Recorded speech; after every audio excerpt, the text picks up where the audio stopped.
setelah melihat perkembangan ya pendataan tenaga non ASN sampai tadi malam, ternyata setelah kita diskusi dan mendapatkan masukan dari BKN dan beberapa pihak, terdapat indikasi bahwa data yang diinput tidak sesuai dengan surat edaran Menteri Pan-RB nomor B 1511 2022. Ya. Data yang masuk akan diverifikasi dan diaudit ulang, ya. Data yang masuk akan diverifikasi dan diumumkan secara transparan oleh instansi pemerintah pengusul untuk memastikan nama-nama yang terdapat memenuhi syarat. Karena banyak nama ini kalau dipaksakan masuk, ini membuat ketidakadilan dengan mereka yang sudah 10 tahun menjadi honorer, tiba-tiba dikalahkan dengan yang baru masuk. Ya. Maka oleh karena itu, kepala daerah selaku PPK, kita akan kirim surat ulang ke Menpan RB untuk melakukan audit ulang yang ditandatangani oleh kepala daerah dan sekda, dan sekaligus kepala daerah untuk memberikan surat pertanggungjawaban mutlak jika data tidak benar nanti akan punya konsekuensi hukum. Surat ini akan kami luncurkan besok atau dalam minggu ini.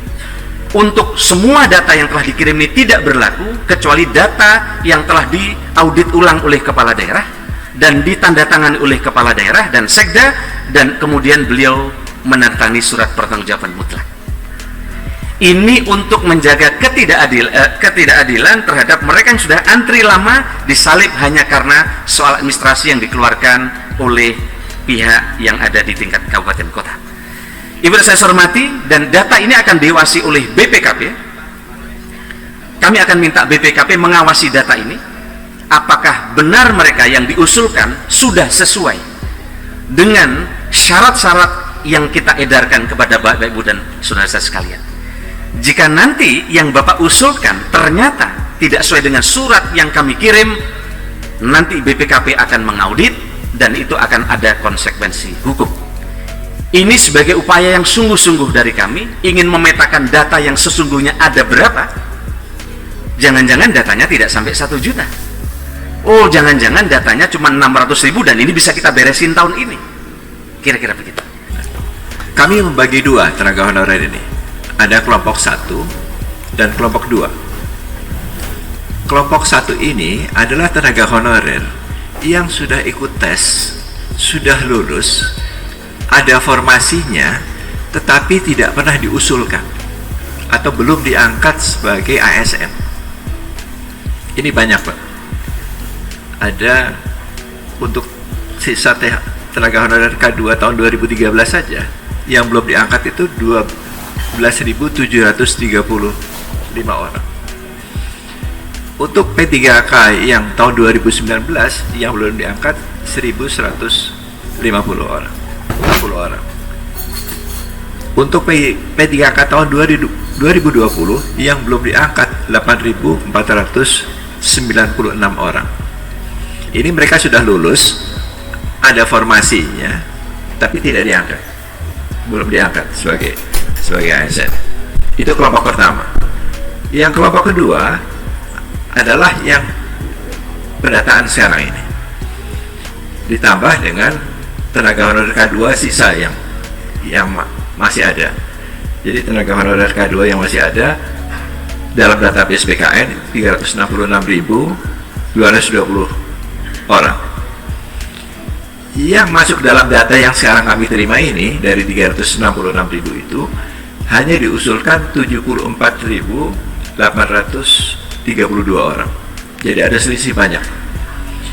Mungkin mereka tidak ada lagi di sana, atau mungkin sudah meninggal atau sudah jadi ASN. Itu mungkin perlu diverifikasi lagi. Seberapa besar sebetulnya sisa tenaga honorer K2 yang ada dalam database yang masih bekerja di masing-masing kabupaten. Karena yang diusulkan hanya 74. Nah, sisanya ini adalah sisa yang 963, itu yang disampaikan Pak Menteri tadi. Karena kalau kita menghitung unit kerja dengan kebutuhan itu kira-kira 400.000, 500.000. Tapi ini yang didaftarkan 963.699. Nah, yang membuat kami agak galau itu sebetulnya tadi malam juga sudah kami sampaikan ke Pak Menteri, itu banyak aduan ke kami. Aduannya begini, kami sudah menjadi honorer 3, 4, 5 tahun Pak, tapi tidak didaftarkan. Yang didaftarkan adalah orang-orang baru entah dari mana. Jadi yang sudah ada tidak didaftarkan, yang baru-baru masuk ke dalam database. Kemudian ada juga yang satu unit kerja. Satu unit kerja itu kira-kira kalau kita hitung maksimal 50 orang ASN dan honorernya. Tetapi honorer yang diusulkan hampir 160 orang. Jadi ini agak tidak masuk akal angka ini. Itu banyak yang seperti itu Pak. Banyak yang seperti itu. Jadi Pak Menteri tadi sudah sampaikan, data-data ini akan kami kembalikan, kemudian diverifikasi lagi oleh Bapak Ibu, dan dikembalikan kepada kami dengan surat pernyataan tanggung jawab mutlak. Karena kami ingin data yang benar di sana. Nah, data-data itulah yang kami nanti akan proses untuk mencari solusi bagaimana penyelesaian. Berikutnya lagi.